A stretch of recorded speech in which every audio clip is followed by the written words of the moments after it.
You hear me talk all of the time stating a fact that this economic system is a failure.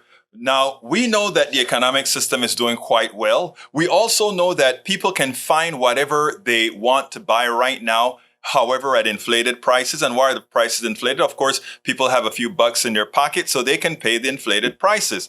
But, inflation is a bad thing in the long run, and people are trying to get rid of inflation. Well, I want you to listen to Powell here, because this is going to show you specifically that the design of this economic system is predicated on the masses, the working class, paying the brunt of any of its failures, while constantly, when we are in good times, the wealthy takes from us. When we're in bad times, the wealthy still profits from us. As we try to reduce prices of products, our prices continue to go up in the form of other services to the economy. Check this out, and then we'll take it on the other side. What we're doing now is, it's raising interest rates for people. And so people are paying higher rates on mortgages and that kind of thing.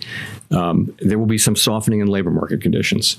And I wish there were a completely painless way to restore price stability. There isn't.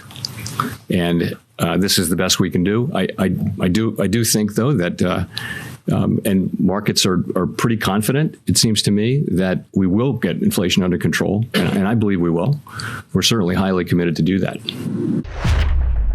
So here's what Powell is saying. Powell is saying, in order for us to force the corporate sector to reduce prices, what we must do is have the working class not pay for these inflated services, but pay someone else. In other words, no matter what, you're either going to pay and get a product at inflated dollars, or you're going to pay to somebody else that extra interest rate that's going to take that money that you would have otherwise used to buy something for you. You're going to give it away for free.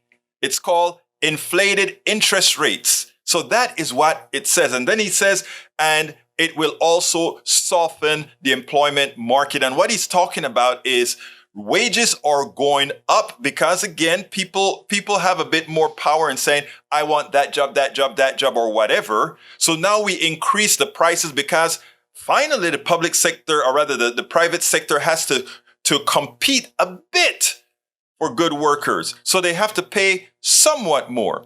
Now, here's a kicker. The rates for employment are going up at 5.1% or so, while the rate of inflation had reached at 8%, which means that even the increase in wages, the increase in prices superseded the increase in wages. Why? Because those people who control prices were able to price you more than what their increased costs were, even as their increased costs were caused by the negligence and greed of their sector, the corporate sector. This is a failed economy. It is based on a premise that only the working class pays. The people who caused us the problems, the people who created the problems, never ever pays. And they have us believing that this is the only solution. Increase the interest rates. That's the only way we can get prices down. I would tell you that there's a much better way. One, that it's not we, the people, who are paying the prices for the failures of the corporatocracy, but that they pay the failure that they've created in our economy. We spend a lot of time deconstructing the news, trying to parse it into a form that everybody can understand. We try to find those little nitpicks where it flies above the fray, etc.